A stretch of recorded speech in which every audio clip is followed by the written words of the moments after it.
स्वागतम स्वागतम।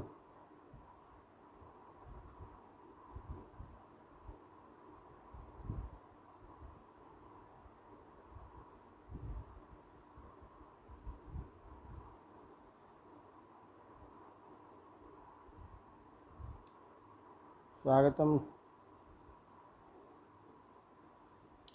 स्वागत है आप सबका अपने इस कृदंत प्रकरण के पाठ में।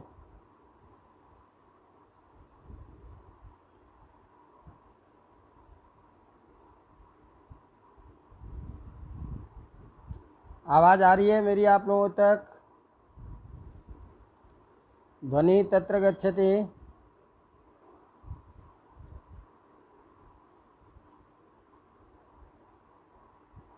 अनंत वक्तव्यम ध्वनि गच्छति न वा?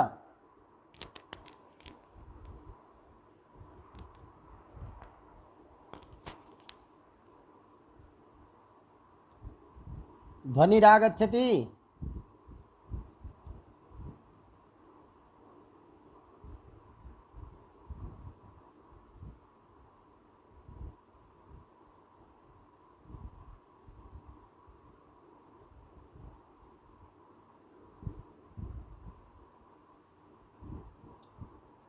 आवाज़ आ रही है हमारी?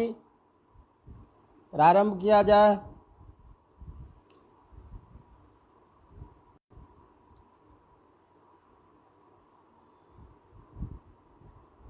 चलो, कृदंत प्रकरण अपना चल रहा है जिसमें हमने प्रत्ययों के बारे में पढ़ा था। तो धीरे धीरे प्रत्यय बदलते जा रहे हैं, तद विधायक सूत्र नए नए आ रहे हैं। तो उसको ध्यान में रखते हुए हमें आगे बढ़ना है। तो आज हम कप प्रत्यय के बारे में और उसके साथ साथ कुछ ऐसे प्रत्यय जिसका प्रयोग अधिकतर हम करते हैं, उन प्रत्ययों के बारे में चर्चा करेंगे। तो पहला सूत्र है आज का अपना एक छोटा सा, दुहः कप घश्च। सूत्र है दुहः कप घश्च। प्रयोग बनता है काम दुघा। तो अब इस प्रत्यय के साथ काम दुघा इस प्रयोग के साथ आज के पाठ को प्रारंभ कर रहे हैं। तो हमने कल बहुत सारे प्रत्यय पढ़े थे। तो उस प्रत्यय के बाद में जो हमारा प्रकरण बीच में कुट प्रत्यय का भी आता है, और उसके बाद में ये कप प्रत्यय का विशेष विधान करने वाला एक सूत्र बताया, दुहा कप घश्च। तो यहाँ मूल जो धातु पढ़ा गया है वो दुह धातु है। तो दुह धातु के पंचमी के एकवचन का रूप है दुहः। चूँकि पहले से आपको पता है कि सारे कृत प्रत्यय धातु से ही होते हैं, तो धातोः का अधिकार आएगा। और धातोः में पंचमी विभक्ति जो है उसका साक्षात पठित जो दुह धातु है उसके साथ में अन्वय होगा। तो इस तरह से सूत्र का अर्थ होगा दुह धातु से। अब क्या हो, तो प्रत्यय विधान कर रहा है कप। कप होता है कप प्रत्यय, लेकिन विशेष काम और बता रहे हैं कि घश्च माने घकार आदेश। अब घकार आदेश किसको होगा? तो दुह धातु को ही होगा, लेकिन वह किसको होगा इसकी चर्चा हम आगे करेंगे, अंत के स्थान में होगा। तो अब हमको पूर्व सूत्र से जो जो अर्थ आ रहा है उस अर्थ के साथ इस सूत्र के अर्थ को पूरा करना है। तो वही सारी प्रक्रिया कीजिए कि कर्ता अर्थ में होगा, क्योंकि कर्तरिकृत सूत्र से कर्तार्थ में कृत प्रत्यय का विधान होता है, धातु से होगा, कर्म उपपद में रहने पर होगा। ये सारे अर्थ पूर्व सूत्र से आ रहे हैं। इस सभी सूत्र के साथ इस सूत्र को जब हम एक साथ अन्वय करते हैं तो अर्थ निकला कि दुह धातु से कर्ता अर्थ में कप प्रत्यय होता है और धातु को घकार आदेश भी होता है कर्म उपपद में रहने पर।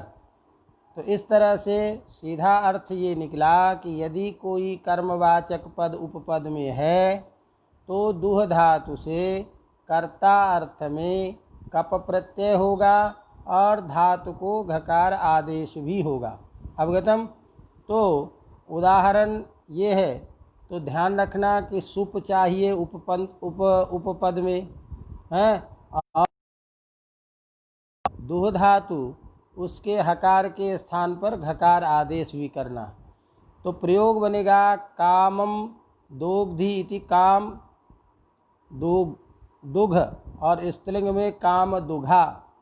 तो कामम अपेक्षितम, दुग्धे माने दुहता है, अपेक्षा के अनुकूल दूध दुहने वाला। समझेंगे। तो यहाँ कामम शब्द जो है ये कर्म उपपद में है। कामम शब्द उपपद में है तो करेंगे काम अम और दुह धातु, इससे हम कप प्रत्यय कर लेंगे। स्थिति क्या बनेगी? काम अम दुघ दुह और कप, कप का अनुबंध लोप होके बचेगा अ। और इस सूत्र के द्वारा प्रकृत जो दुह धातु है उसके अंतिम के स्थान में हम घ आदेश कर देंगे। तो घ आदेश करने से स्थिति बनी काम अम दुघ अ। अब यहाँ वही उपपदमतिंग से समास, विभक्ति का लोप, स्थिति बनेगी काम दुघ। और काम जब बन गया हम क्या प्रयोग बना लेंगे? टाप प्रत्यय करके प्रयोग बन जाएगा काम दुघा। अवगतम। तो इस तरह से कामम दुग्धे इस अर्थ में, अर्थात इच्छा अनुकूल जो दूध दे, इस अर्थ में काम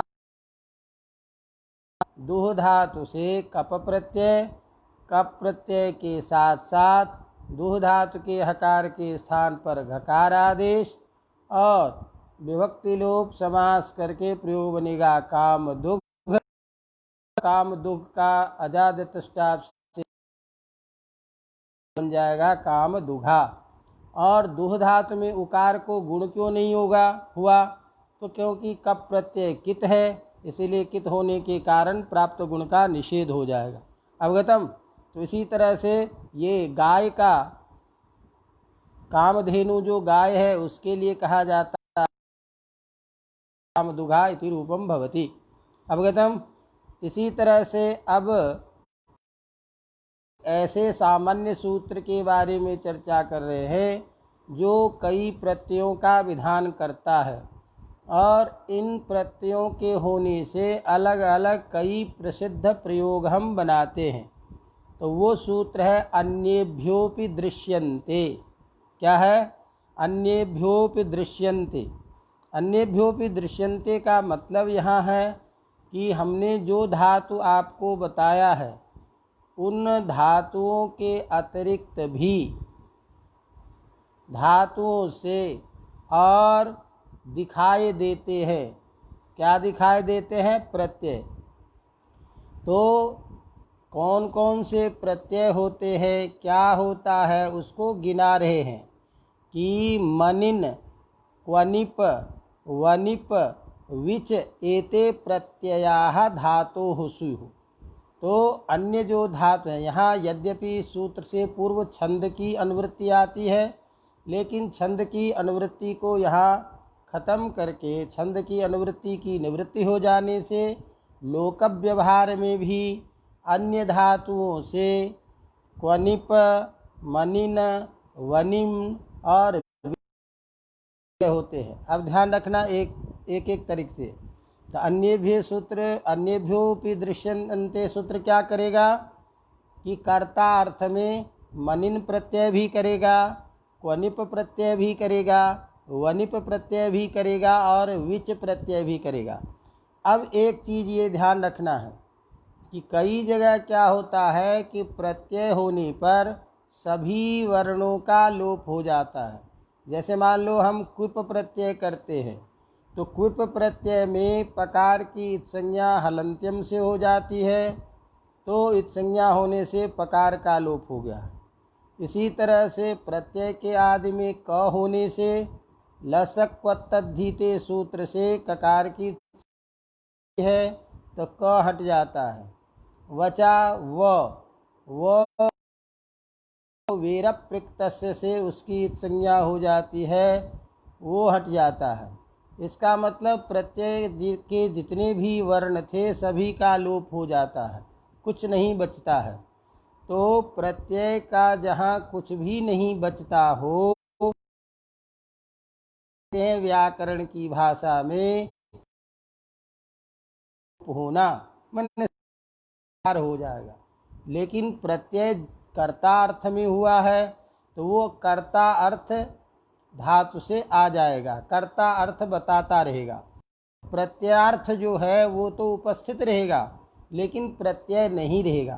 तो ऐसे जहाँ सभी प्रत्यय के सभी वर्णों का लोप हो जाता है वहाँ हम सर्वापहारी लोप कहते हैं। अवगतम? तो यहाँ जो हम प्रत्यय बताने जा रहे हैं उसमें हो सकता है कि कुछ प्रत्यय का सर्वापहारी लोप हो जाएगा, कुछ ऐसे प्रत्यय विशेष बचेंगे जिसको लेकर के धातु के साथ। अवगतम? तो उसी बात को लिख रहा है। सूत्र कौन सा पढ़ रहे हैं आप? अन्येभ्योऽपि दृश्यन्ते। कहता है छंदसि इति निवृत्तम। यहाँ जो पूर्व सूत्र से छंद की अनुवृत्ति चली आ रही थी वो अनुवृत्ति अब समाप्त हो गई है। तो मनिन क्वनिप वनिप विच एते स्यु, मैंने धातु से लौकिक संस्कृत में भी मनिन प्रत्यय, क्वनिप प्रत्यय, वनिप प्रत्यय होते हैं। अवगतम? उदाहरण पहले देखें, फिर उदाहरण में ज़रूरत पड़ेगी एक सूत्र की तो उसकी चर्चा करेंगे। कि देखो प्रयोग बनाना हमको सुशर्मा। क्या प्रयोग बनाना है? सुशर्मा। तो सुशर्मा प्रयोग बनाना है तो यहाँ सु उपपद में है और श्री धातु है। तो श्री शंकर वाला जो स है उसमें रिकार लगा होता है, तो धातु क्या है? श्री धातु। अब यहाँ अन्य धातुओं से भी मनिन होता है, तो जो धातु नहीं पढ़ा गया है उस धातु से भी मनिन प्रत्यय होने के कारण यहाँ श्री धातु से इस अन्येभ्योऽपि दृश्यन्ते इस सूत्र के द्वारा मनिन प्रत्यय करेंगे। तो श्री के बाद मनिन होगा। अब ध्यान रखना, अपना उपसर्ग कौन है? पूर्व में सु, स्थिति क्या बनी? सु श्री और मनिन। अब सु श्री मनिन, इस अवस्था में मनिन का अनुबंध लोप हो के बचेगा मन, और मन जो है वह उसकी आर्धातुक संज्ञा होगी। आर्धातुक संज्ञा होने के कारण इगंत अंग जो रिकार है उसको हम करेंगे गुण। तो गुण हो जाने से स्थिति क्या बनेगी? शर। तो स्थिति क्या बनी? सु शर मन। म अब सब जाति बन गया, एक साथ मिला तो क्या बना? सुशरमन।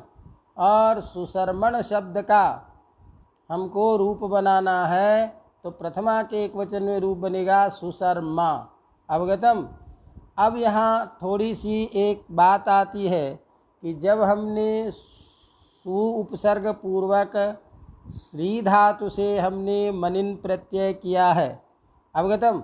तो मनिन प्रत्यय करने के कारण यहाँ पर में जब हम स्थिति बनाते हैं सु श्री मनिन गुण भी कर दे तब भी यहाँ पर में इट का आगम होना चाहिए, तो इट क्यों नहीं होता? तो अब इट की प्राप्ति यहाँ थी सूत्र बीच में आया नेडवशीकृति। अवगतम। तो नेडवशीकृति जो सूत्र है, यह सूत्र क्या कहेगा, क्योंकि बलाद आर्धातुक संज्ञक प्रत्यय पर में हो गया तो इट का आगम होना चाहिए। तो इट का आगम जो प्राप्त है को निषेध करने के लिए सूत्र आया यहाँ नेडवशीकृति। तो नेडवशीकृति कहता है इट मैंने न इट नहीं होता है। कब? वशीकृति। वशीकृति का मतलब वश प्रत्याहार है आदि में जिसके, ऐसे कृत प्रत्यय परे रहे, तो वशादि कृत प्रत्यय पर में रहने पर तो यहाँ अब जब हमने श्री धातु किया, श्री के बाद में मनिन, तो मनिन का जो शेष बचा मन, उसकी आर्धातुक संज्ञा भी थी। और यहाँ वशादि, वश है आदि प्रत्याहार हम बनाते हैं हयवरट के वो जबगढ़ 10 के 100 तक। लन यम गण मो वर्ण आ जाता, इसीलिए वशाधिकृत प्रत्यय पर में है मनिन, तो इस निषेध हो जाएगा। तो सीधे प्रयोग गुण और मन से जा कर के मिल कर के बनता है सुसरमन। अवगतम। तो तस्मात् सु उपपदे श्री धातो मनिन प्रत्यय, केन सूत्रेण मनिन प्रत्यय अन्येभ्योपि दृश्यन्ते। इस सूत्र से जब हम मनिन प्रत्यय करेंगे आर्धातुक संज्ञा होगी, आर्धातुक होने के कारण इट की प्राप्ति होगी, उस इट का निषेध करेगा नेडवशीकृति, और इससे नेडवशीकृति से निषेध होने के बाद सीधे जा कर के शब्द बनेगा सुसरमन। और सुसरमन शब्द के प्रथमा के एक वचन में जैसे हम राजन का राजा बना लेते हैं, उसी तरह से प्रथमा के एक वचन में सुसरमा प्रयोग बनता है। अवगतम। तो इस तरह से सुसरमा, इसी तरह से आगे प्रयोग बनता। तो सुसरमा का अर्थ क्या हुआ? सुसरमा का अर्थ हुआ सुष्ठु श्रृणात, जो कर्ता अर्थ में है, तो इसीलिए कर्ता अर्थ में होने के कारण प्रयोग बनेगा सुसरमा। इसी तरह से दूसरा उदाहरण दे रहा है प्रातरित्वा। अब यहाँ देखो कि फिर आपने अन्यभ्यो धातु से कहा है, तो अन्य कोई भी धातु होगा तो यहाँ स्थिति क्या है? प्रातरित्वा प्रयोग आपको बनाना है। तो प्रातरित्वा जो है यहाँ प्रातर अव्यय है, प्रातर अव्यय के बाद हम इन धातु है जाने अर्थ में, तो इन गतौ धातु से यहाँ क्वनिप प्रत्यय करेंगे। क्वनिप प्रत्यय जब होगा तो ध्यान रखना क्वनिप का शेष बचेगा वन। तो स्थिति क्या बनी? प्रातर आगे ई और वन। अब यहाँ एक चीज़ ध्यान रखिएगा जो पहले भी आप पढ़ा भी था कि एक सूत्र हरस्वस्य पिति कृति तुक, उस सूत्र ने कहा था कि यदि पितकृत प्रत्यय हो तो हरस्व से क्या होगा? तुक का आगम होता है। तो यहाँ पर में आप प्रत्यय क्या कर रहे हैं? क्वनिप। क्वनिप में ककार की संज्ञा हुई है, तो इसीलिए ये कित प्रत्यय है। तो क्वनिप का शेष क्या बचा? वन। तो स्थिति ध्यान रखिए, क्वनिप का शेष वन बचा, तो यहाँ वन होने के कारण र ई वन, इस स्थिति में कित प्रत्यय होने से हरस्व से प्रतिकृति तुक से तुक का आगम हो जाएगा बीच में ई के बाद। तो ई के बाद जब तुक होगा अनुबंध से लोप करके हम त बचाएंगे। स्थिति क्या बनी? प्रातर ई, आगे त आधा और वन बन जाएगा पूरा प्रातरित्वन। और प्रातरित्वन से वही कृतद्धित समासास्त्र से प्रातृ संज्ञा, प्रथमा के एक वचन में वही उपधा दीर्घ न का लोप हो करके सु का लोप इत्यादि कार्य करके प्रयोग बनेगा प्रातरित्वा। अवगतम। तो इस तरह से कि सुसरमा प्रयोग कई बार परीक्षा में तो इन सारे प्रसिद्ध प्रयोगों को ध्यान में रखते हुए ये जो तत्त संबंधित सूत्र है उसको पढ़ना जरूरी है। अवगतम। चलिए अब एक इसी तरह से अगले सूत्र की चर्चा करते हैं जो विशेष काम करता है। विशेष काम क्या करेगा? तो जो अनुनासिक वर्ण है उसके जगह हम आकार का आदेश करेंगे। क्या करेंगे? आकार आदेश। अब कहाँ करेंगे, किस स्थिति में करेंगे, उसको बताने के लिए सूत्र दिया विड वनोह अनुनासिकस्यात्। क्या सूत्र है? विड वनोह अनुनासिकस्यात्। तो यह सूत्र क्या करेगा? अनुनासिकस्य आत्, अनुनासिक वर्ण के स्थान में आकार आदेश करेगा। कब करेगा?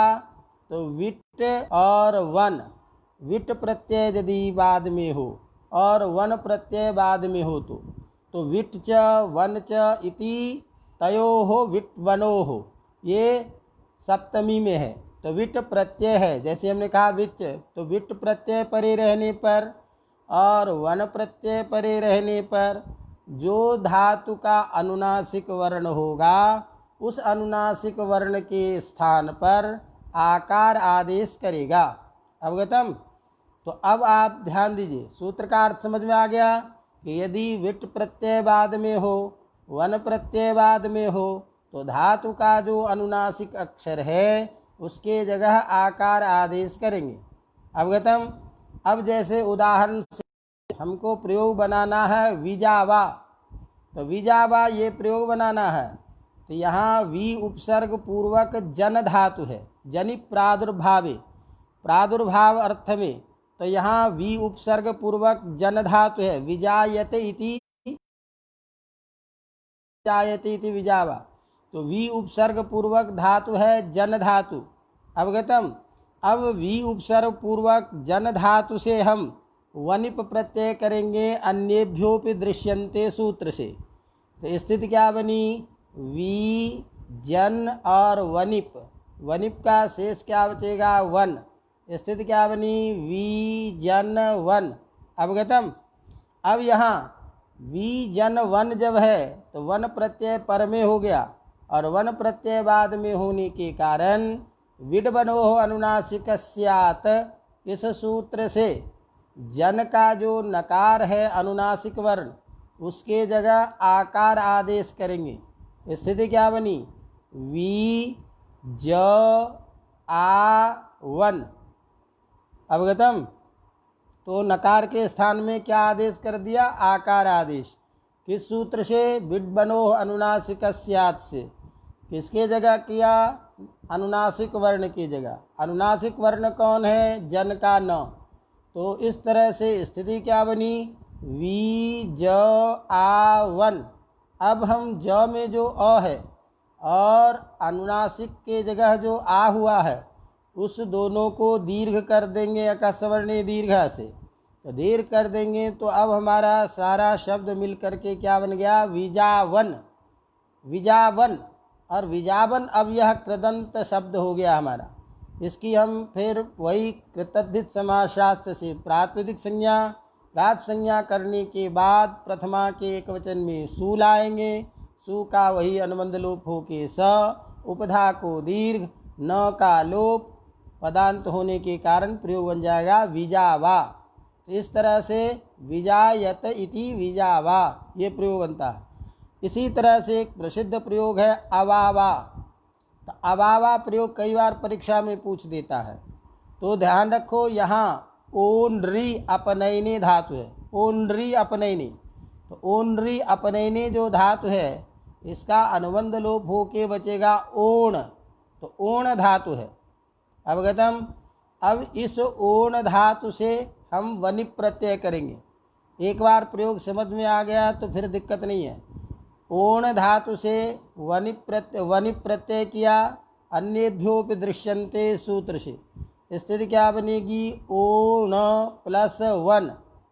अब यहाँ फिर वर्ण प्रत्यय बाद में होने के कारण ओण धातु का जो णकार है वो अनुनासिक है, तो उस णकार की जगह विड्बनोर अनुनासिक स्यात् सूत्र से आकार आदेश करेंगे। स्थिति क्या बनेगी?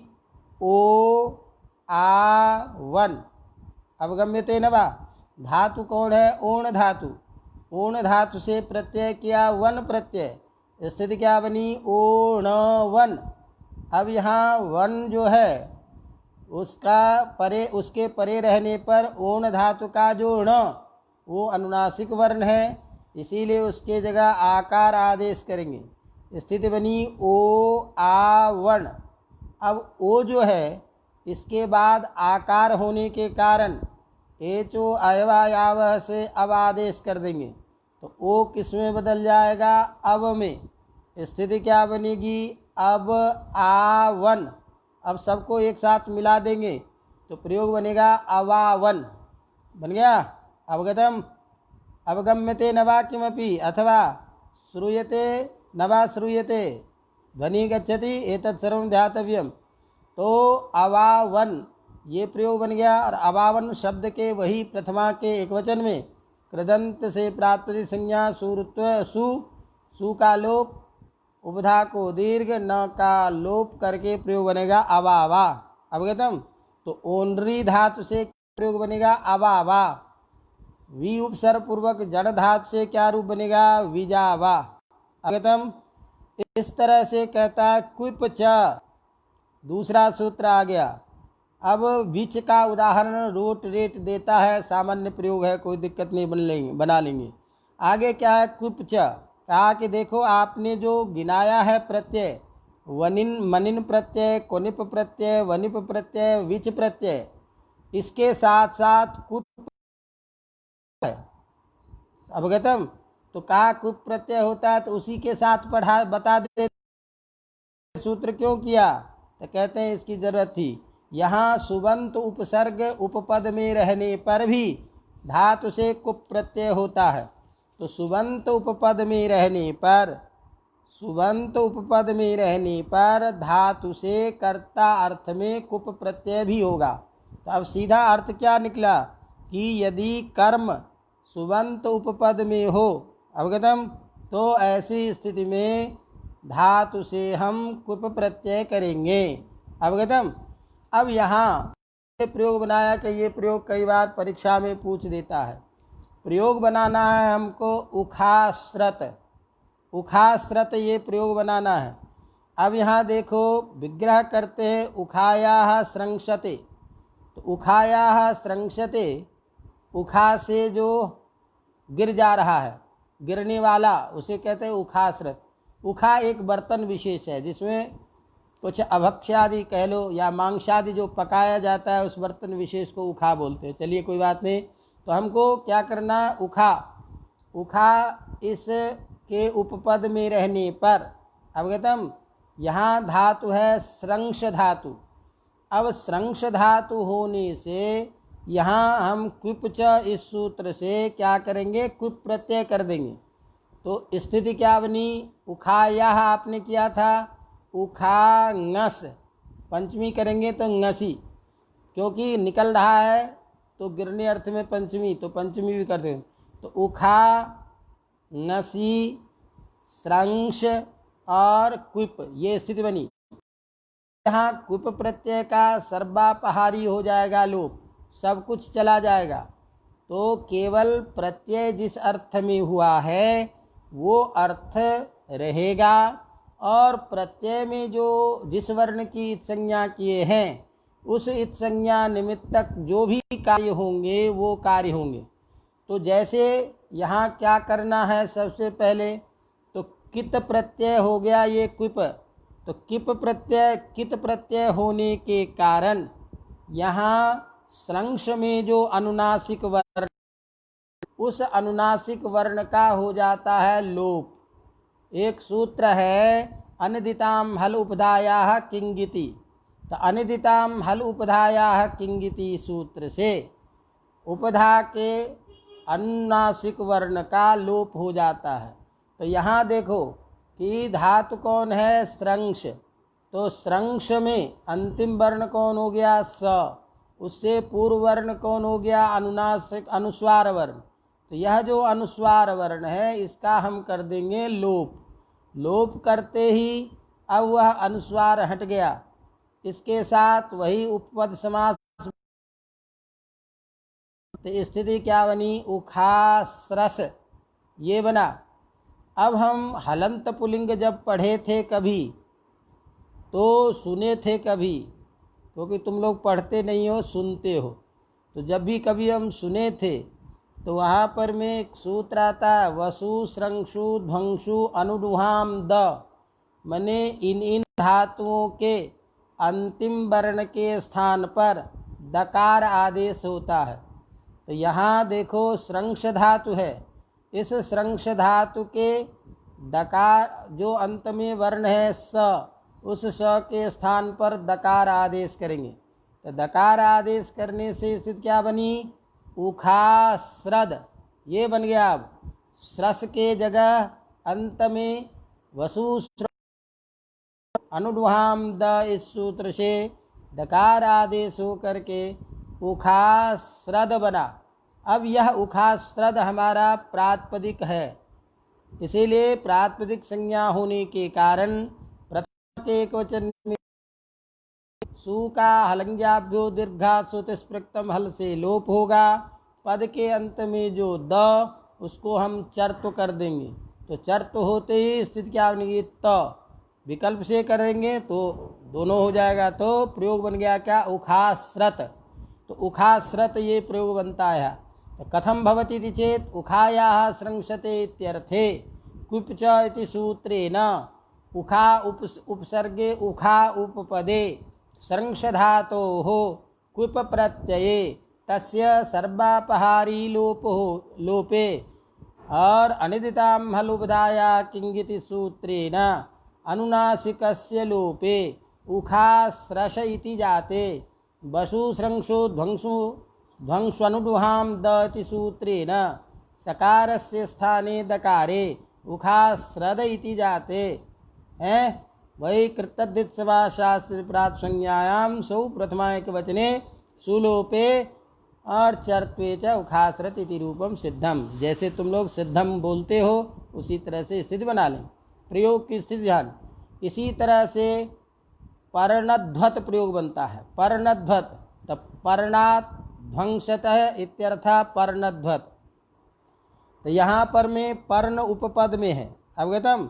तो पर्णात् ध्वंसते, तो पर्ण शब्द क्योंकि अलग हो रहा है इसलिए पंचमी। तो पर्ण ngसी और ध्वंस धातु है, तो पर्ण ngसी ध्वंस। इस स्थिति में हम क्या करेंगे, वही कुपचा सूत्र से कुप प्रत्यय सर्वापहारी लोप, सारी प्रक्रिया आप समझ चुके हो। वही समास विभक्ति का लोप हो करके स्थिति बनेंगे पर्ण ध्वंस, न का लोप पर्ण ध्वस। और वही आपने वसु स्रंसु ध्वंसु अनुधाम द से ध्वंस के स के स्थान में दकार आदेश करेंगे, प्रयोग बनेगा पर्णध्वद। और प्रात संज्ञा प्रथमा के एक वचन में रूप बना लेंगे पर्णध्वत, अवगतम। अब इसी के साथ एक सूत्र और है जो विशेष प्रयोग होता है, इसीलिए हम आपको बता रहे हैं। जो आवश्यक नहीं होगा आप लोगों के लिए उसके लिए छोड़ते चलेंगे, आगे बढ़ते चलेंगे, इसलिए चिंता मत आप लोग। लेकिन ध्यान रखिए, मैंने आप लोगों को बताया था कि परिभाषेंद्र शेखर जो छात्र पढ़े हो, तो छात्र दो प्रकार के होते हैं, एक कार्यकाल पक्ष वाला और एक यथोद्देश्य पक्ष वाला।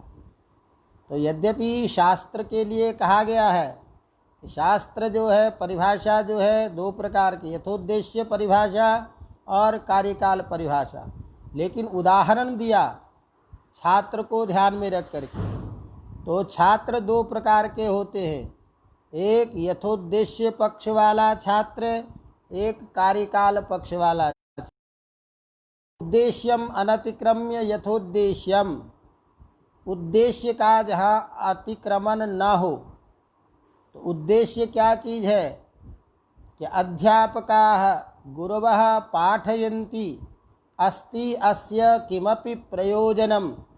गुरुजी पढ़ा रहे हैं, इसका कोई न कोई प्रयोजन होगा, कोई न कोई प्रयोजन है, बिना प्रयोजन के नहीं पढ़ाएंगे। इति उद्देश्य ये ध्यान में रख करके अध्ययन काल एव गृह्णाति, पढ़ते समय में ही सारा तैयार करता हुआ जो चलता है, ऐसे छात्र को यथोद्देश्य छात्र कहते हैं। और दूसरा छात्र होता है कार्यकाल पक्ष वाला। कार्यकाल पक्ष क्या है? यदा कार्यम तदा संज्ञा, जब काम आएगा तो देख लेंगे, अभी से क्या इसके पचने में पढ़ना है, जब परीक्षा होगी तब पढ़ लेंगे। तो ऐसे कार्यकाल पक्ष वाले जो छात्र होते हैं वही आज के ज़माने में छात्र है, विशेष रूप से संस्कृत के क्षेत्र में। यही हमारी सबसे बड़ी दुर्दशा है कि संस्कृत के छात्र यथोद्देश्य पक्ष वाले छात्र नहीं हो रहे हैं, आजकल कार्यकाल पक्ष वाले हो रहे हैं। तो इसलिए यदा कार्यम तदा संज्ञा, या जितने का काम उतना ही, अभी काम इतने का है, तो ऐसे कार्यकाल पक्ष वाले छात्र पीछे रह जाते। क्यों? उस समय भी उसका समय खराब होता है, जब काम आता है तो जल्दबाजी होती है, अच्छी तैयारी नहीं होती, तो इस तरीके से नुकसान छात्र का ही होता है। अब अंदाज़ा करो आप लोग, मुझे आप लोग तो किसी तरह से प्रतिबंधित नहीं कर रहे हो या किए हो पढ़ाने के लिए, मैं आप लोगों को क्यों यहाँ पढ़ाने के लिए आ रहा हूँ, मुझे क्या मतलब है। लेकिन चूँकि एक अध्यापक होने के नाते जो हमारा कार्य है, बच्चों को जितना बच्चे कुछ सीख सके, इस बात को ध्यान में रखते हुए इस अवकाश काल के समय को सही दिशा में ले जाने के लिए आप लोगों के पास आता हूँ। तो आप लोगों को इसका स्वरूप ध्यान में रख करके उसकी तैयारी करनी चाहिए, अपनी पढ़ाई करनी चाहिए। अवगतम? चलिए, अब ये ज़्यादा उपदेश होने लग जाएगा, इसको यही रोकते हैं।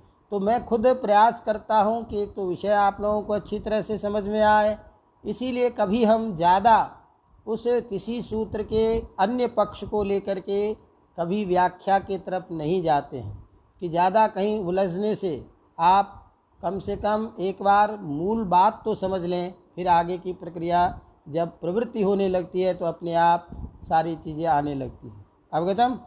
तो अब यहाँ एक हम विशेष प्रयोग पढ़ने जा रहे हैं। तो उस विशेष प्रयोग में अब प्रयोग हमको बनाना है, हे प्राण, ये प्रयोग बनाना है, हे प्राण, ये बनाना है।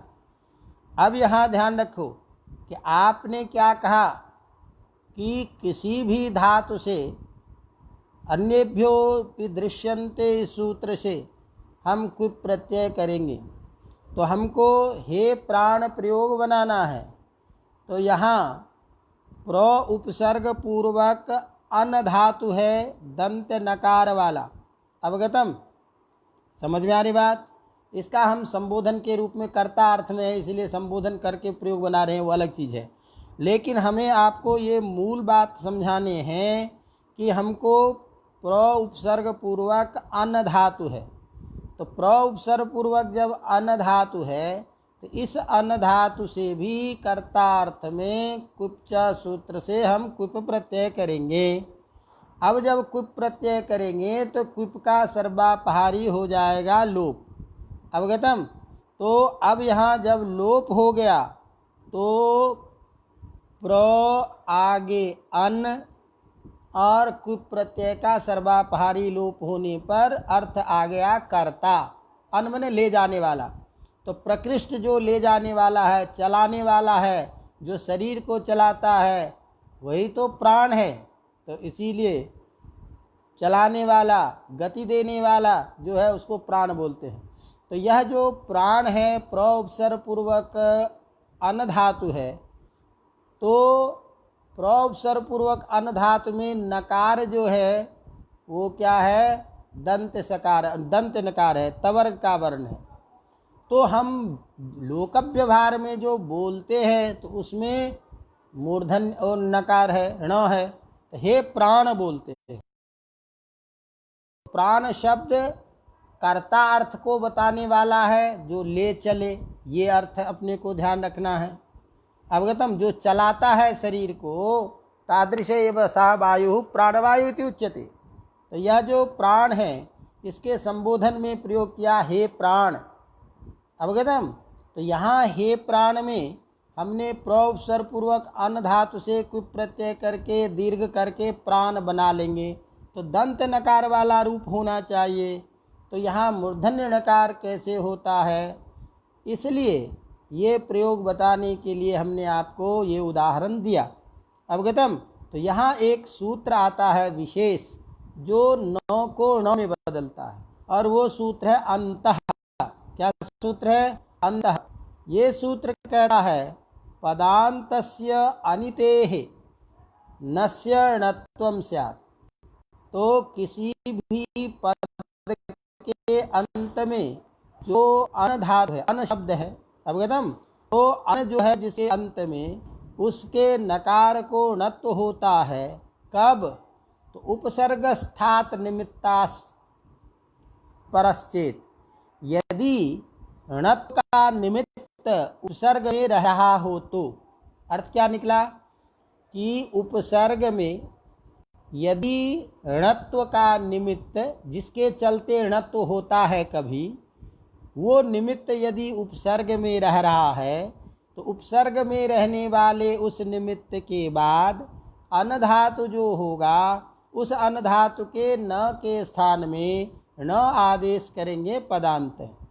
तो हम न को णत्व कब करते हैं, उसका निमित्त कौन सा है? तो हम पहले कई बार पढ़ चुके हैं कि न को न करने वाला सूत्र है रसाभ्याम नूनः समान पदे और अटकुप्वांग नुव्यवाएपी। तो हमेशा र और श के बाद में जो न होता है, उस न के स्थान में णत्व हम करते हैं। अटकुप्वांग नुव्यवाएपी ने आकर के कहा कि देख, र और श के बीच में यदि कोई अन्य का भी व्यवधान हो जाता हो, अटका, कबर का, पवर का, तब भी न को ण होता है। तो णत्व का निमित्त कौन है? र और श। तो ये सूत्र कह रहा है कि णत्व का निमित्त यदि उपसर्ग में रह रहा हो, तो उपसर्ग स्थात, उपसर्ग में रहने वाला जो णत्व का निमित्त, तो णत्व का निमित्त कौन है? र और श। यह उपसर्ग में रहने पर अन धातु के न के स्थान में न होता है अंत में। तो पदांत है कौन? हे प्राण। इस हे प्राण के अंत के न के स्थान में हम णत्व कर देंगे, तो प्रयोग बन जाएगा प्राण। तो प्रयोग बनेगा हे प्राण इत्यर्थ। अवगतम। इसी तरह से एक उदाहरण ध्यान दे, जो हम प्रयोग करते हैं और करना भी चाहिए। तो मित्रम शास्ति इति मित्र सीहि, एक बहुत सुंदर प्रयोग है ये। मित्र को सही सलाह देने वाला, मित्र को जो सही रास्ता दिखाए, उसे हम मित्र शीह बोलते हैं। तो मित्रम शास्ति इति मित्र शीह, ये प्रयोग बनता है। तो यहाँ मित्र उपपद में है और शास धातु है। अवगतम। शास धातु से वही क्विप प्रत्यय हम करेंगे, तो मित्र अम सास क्विप, ये स्थिति बनेगी। इस स्थिति बनने के बाद वही क्विप प्रत्यय का सर्वापहारी लोप हो जाएगा, समास का विभक्ति का लोप हो करके प्रयोग क्या बनेगा? मित्र सास। अब ये जो मित्र सास है, यहाँ एक विशेष सूत्र है। सास ई दंगलो सूत्र से क्या करोगे कि आ के जगह ईकार आदेश हो जाए। अवगतम। तो स्थिति क्या बनेगी? मित्र शिष। स्थिति क्या बनेगी? मित्र। अब मित्र शिष जो है, इसमें हम क्या करेंगे? प्रातिपदिक संज्ञा करेंगे, सु करेंगे, सु का लोप होगा। तो मित्र शिष में जो अंत में जो श है, उसको हम क्या करते हैं? शस जो शुरू से रो। तो रो जब किया तो एक सूत्र आता है, वो रूपधाया दीर्घ इकहा, माने रेफ के परे उपधावे जो है उसको दीर्घ होता है। तो यहाँ मित्र शिर बन गया। मित्र शिर जो है, इसके उपधा में ई है, सी का ई, उसको हम क्या कर देंगे? दीर्घ। दीर्घ कर देंगे तो स्थिति क्या नहीं? मित्र शीर। और र को रुत्व विसर्ग हो, र को विसर्ग कर देने के बाद प्रयोग क्या बनेगा, मित्रशीः। तो मित्रानि शास्ति इति मित्रशीः। अवगतम। तो शास धातु से हम कुप प्रत्यय जब करेंगे, मित्र के साथ जब समास होगा, सासी दंगलों से ई आदेश हो जाएगा, शब्द बनेगा मित्र शिष। मित्र शिष शब्द के श को रुत्व, र से पूर्व इकार को दीर्घ, र को विसर्ग, स्थिति बनेगी मित्रशीः। अवगतम। इसी तरह से एक जो अधिकतर प्रयोग तुम लोग करते हो, आसीः बनता है ना, आसीः। तो आप आसीः शुभासीः बोलते हैं, तो आशीर्वाद देने अर्थ। तब एक वार्तिक आ गया, आशासः पौ उपधायाम इत्वम वाच्य, यानी आ उपसर्ग पूर्व में रहे और शास धातु रहे, तो कुप उपपद में रहने पर क्या होगा, इत्व होता है। अवगतम। तो उपधा को भी इत्व करेगा, तो यहाँ स्थिति क्या बनेगा, आशीष। तो यहाँ शास धातु है, आ के उपसर्ग के रहने के कारण यहाँ इत्व आदेश करेंगे, प्रयोग उसी तरह से बन जाएगा आशीष, और उसके ऋतु विसर्ग दीर्घ करके प्रयोग बनेगा आसीः। अवगतम। तो ये 2-3 प्रयोग एक साथ, चूँकि अत्यंत प्रसिद्ध और लोक व्यवहार में अपन प्रयोग करते हैं, इसीलिए यहाँ तक हमने आपको कहा। अब इस कृदंत प्रकरण का कुछ मुख्य सूत्र और आ रहा है, जिसका प्रयोग हम करते हैं। तो वह सूत्र है सुप्यजातौ निनिस्ताच्छिल्ये। अब हम प्रत्यय अलग बदल रहे हैं। प्रत्यय अब पढ़ रहे हैं ऋणी प्रत्यय, जो कृदंत प्रकरण का बहुत महत्वपूर्ण प्रकरण है, ऋणी प्रत्यय। अब ऋणी प्रत्यय जो है, इसका शेष बचेगा इन। ध्यान रखना, ऋणी में णकार की संज्ञा होने के कारण णित प्रयुक्त जो कार्य है उपधा आदि को वृद्धि, वो कार्य हमको करना है। अवगतम। अवगम्यते न वा। अरे समझ में आ रहा है कि नहीं आ रहा है? तुम लोग फुलझड़ी चलाना भी बीच में बंद कर दिए हो, कुछ पता नहीं चलता कि तुम लोग मोबाइल खोल करके कहीं चले तो नहीं गए हो। ये हैं, श्रूयते न वा श्रूयते किमपि, ध्वनि गच्छति अवगम्यते किमपि। अरे कुछ समझ में आ रहा है दादा? बताओ, नहीं तो आगे बढ़े अथवा पाठ को विराम दें। थक गए हो तो गुरुजी नहीं थकते हैं, गुरुजी का तो कोई बात नहीं, आदत पड़ गई है गुरुजी को। तो चलिए अब एक अगला इस सूत्र को ले लेते हैं, बहुत महत्वपूर्ण सूत्र है, सुप्यजातौ निनिस्ताच्छिल्ये। तो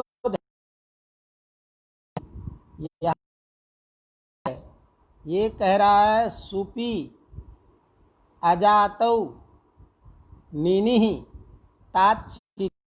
तो निनिः जो है ये प्रथमांत पद है, और आपको बता रखा हूँ कि जहाँ कहीं पता चल जाए कि प्रथमा विभक्ति है जिस सूत्र में, जिस पद में, इसका मतलब वो कार्य है, विधेय पद है, विधान होता है। तो निनिः माने ऋणी प्रत्यय होता है। अवगतम। किस अर्थ में होता है? तो अर्थ विशेष को बताने के लिए यहाँ, क्योंकि अभी तक हम कर्ता आदि प्रयोग पढ़ रहे थे, कर्ता आदि अर्थ में। तो कर्ता आदि अर्थ तो भले ही रहे, लेकिन उस कर्ता के साथ साथ विशेष अर्थ यदि द्योतित होता हो तभी निनी प्रत्यय होगा। तो वह विशेष अर्थ क्या है? उस विशेष अर्थ को बताने के लिए कहते हैं ताच्छिल्ये।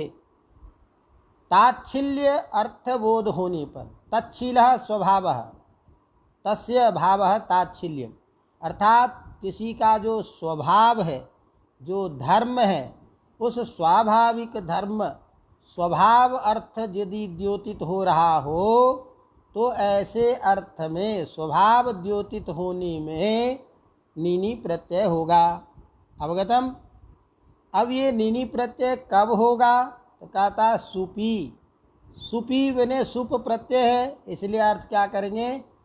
सुप होने पर। तो कहाँ होने पर? सुप शब्द के सप्तमी के क्वचन में है सुपी, सुप होने पर। कहाँ? तो उपपद की चर्चा चल रही है। तो सुप चूंकि प्रत्यय है, तो सुप से किसका ग्रहण करेंगे? सुबंत का। तो अर्थ क्या निकलेगा? सुबंत उपपद में रहने पर। अवगतम। तो एक तो अर्थ क्या हुआ, सुबंत उपपद में रहने पर, अवगतम, नीनी होगा। किस अर्थ में होगा, ताच्छिल्य अर्थ विशेष में होगा, अवगतम। अब यदि अर्थ क्या हुआ कि कर्ता से ताच्छिल्य अर्थ कर्ता में यदि बोध हो रहा हो, कर्ता का स्वभाव बताना हो, धर्म बताना हो, ऐसे अर्थ के द्योतित होने पर, सुबंत उपपद में रहने पर धातु से नीनी प्रत्यय होगा। लेकिन एक शर्त इसमें और जोड़ दिया है कि अजातौ जाति भिन्ने इत्येव, माने जातिवाचक शब्द न हो, जातिवाचक से भिन्न जो सुबंत है, अर्थात ऐसा सुबंत पद जो जाति अर्थ को न बता रहा हो। चूँकि ये बहुत महत्वपूर्ण सूत्र है कृदंत का, कम से कम व्याख्या नहीं तो सूत्र का अर्थ तो ढंग से समझ ले।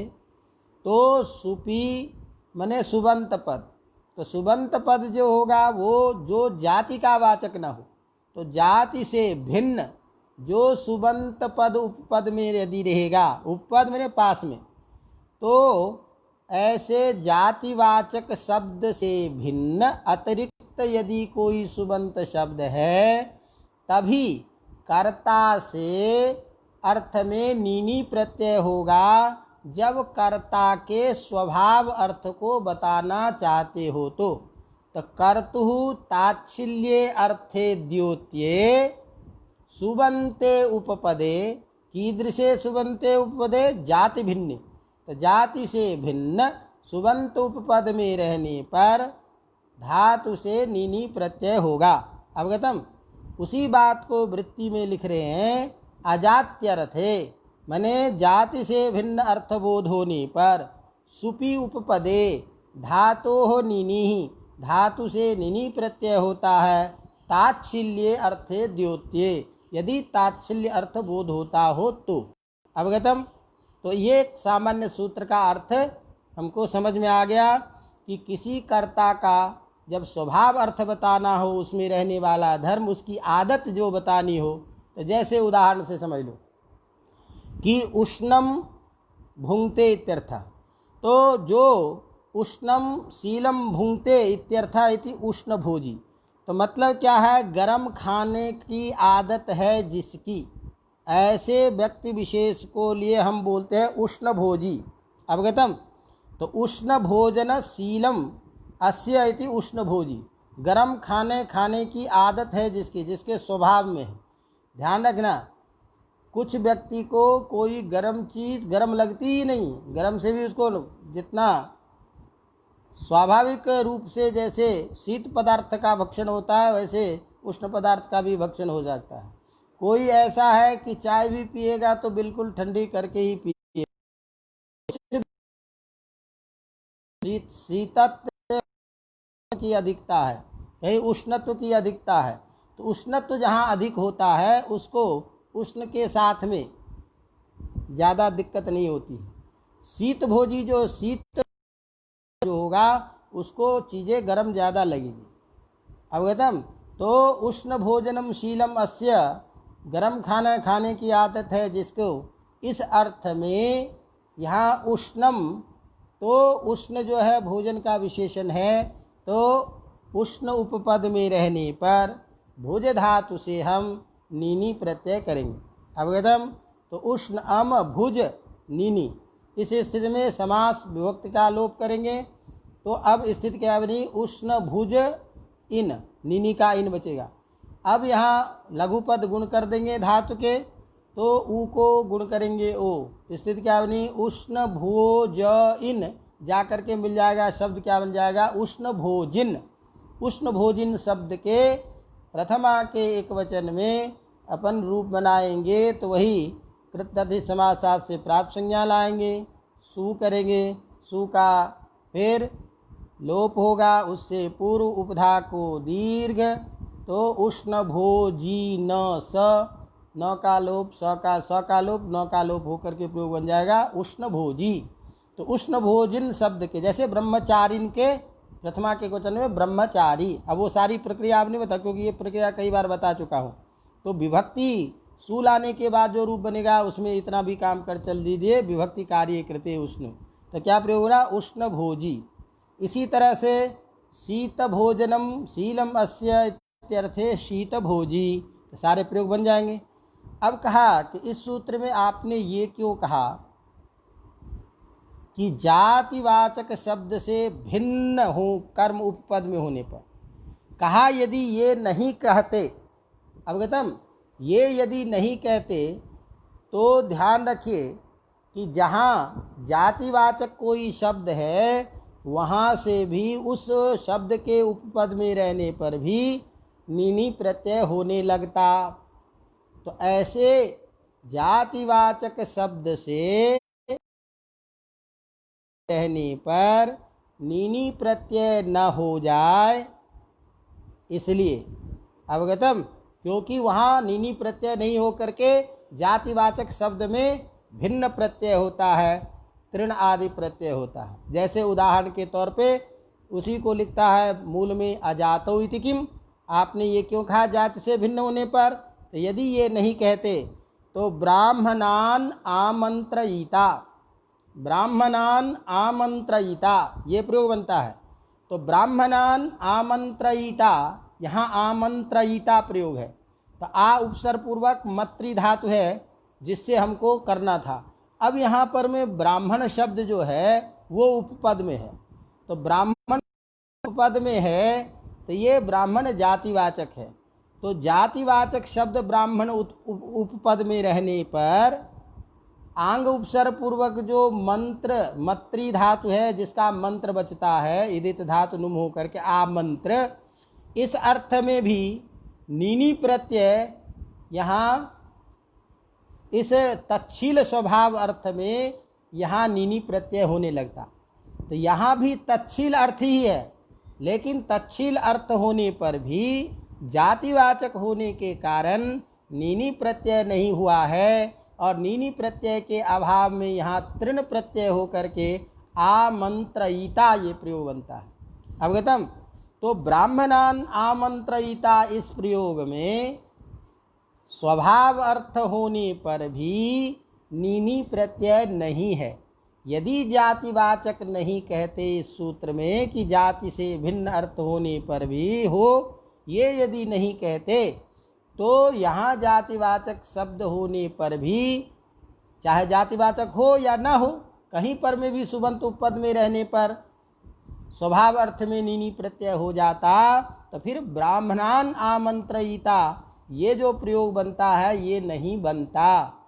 तो ऐसे प्रयोग बने, इन प्रयोगों में जातिवाचक से भिन्न अर्थ में ही हो, जातिवाचक शब्द के रहने पर उपपद में रहने पर नीनी प्रत्यय न हो, इस बात को बताने के लिए सूत्र में जाति ग्रहण किया। अवगतम। अब कहते हैं आपने ऐसा क्यों कहा, ताच्छिल्य किम, कि कहा ताच्छिल्य नहीं कहते तो मान लो जिसकी आदत स्वभाव नहीं है, लेकिन कभी मान लीजिए कोई गर्म खाना खाता है, तो गर्म खाना खा लिया तो ऐसे जो स्वभाव से भिन्न जो कदाचित कार्य है ऐसे अर्थ में भी होने लगता। तब तो जो गर्म खाना खाए सबको होने लग जाता, लेकिन हमने कहा नहीं, जो स्वभाव जिसका है तो इस तरह से स्वभाव अर्थ जहाँ हो वहीं पर में होगा, इसीलिए बताने के लिए ताच्छिल्य ग्रहण भी करना पड़ेगा। तो ताच्छिल्य किम उष्णम भुंगते कदाचित इत्यर्थः, तो कदाचित उष्ण को खाता है, वहाँ केवल उष्णम भुंगते यही प्रयोग बनता है। इस अर्थ में भुज धातु से नीनी प्रत्यय नहीं होता। अवगतम। तो इस तरह से हमारा एक प्रसिद्ध सूत्र है सुप्य जातो निनिस्ताच्छिल्ये। हालांकि इस सूत्र के अर्थ में बहुत सारी बातें आती है कि सुप की अनुवृत्ति पूर्व से चल ही रही थी, इस सूत्र में अलग से सुप क्यों किया, तो सामान्य रूप से समझ लो कि उपसर्ग को छोड़ करके, अवगतम, ऐसा किसी का कहना है कि उपसर्ग से भिन्न रहने पर ही नीनी प्रत्यय हो, किसी का कहना है कि नहीं उपसर्ग और सुबंत रहने पर नीनी प्रत्यय हो। अर्थ को पुनः सुप क्या वस्तुतः भाष्य के सिद्धांत के आधार पर यही ठीक है कि सुप उपसर्ग और सुबंत दोनों रहने पर नीनी प्रत्यय हो जाए, इसके लिए सुप ग्रहण यहाँ किया गया है। अवगतम। तो ये संक्षेप में आज चर्चा करके अब इसको यहीं विराम देते हैं और उम्मीद करते हैं कि आप लोग इस कक्षा का लाभ उठाएं और कल से अपना जो आप लोगों का जो सिलेबस है उसके आधार पर बहुत बड़ी सभा हो रही है ऑनलाइन। वैयाकरण भूषण सार के धात्वर्थ प्रकरण का पाठ चलेगा। बड़े बड़े अच्छे लोग पढ़ाने वाले आ रहे हैं, प्रतिपद पाठ होगा। तो इस हिसाब से और ध्यान रखिएगा कि अपने पास जो संसाधन है वो संसाधन ऐसे है जिसमें बहुत कम लोगों की उसमें प्रवेश है, स्वीकृति है।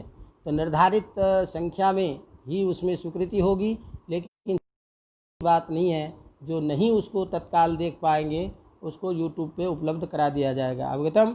लेकिन सभी परीक्षार्थियों को भूषण सार का जो धात्वर्थ प्रकरण है उसको सुनना चाहिए। अवगतम। चलिए, इसलिए हो सकता है कि कुछ कल प्रारंभ है तो कल कक्षा में हालांकि प्रकाश प्राप्त हो जाता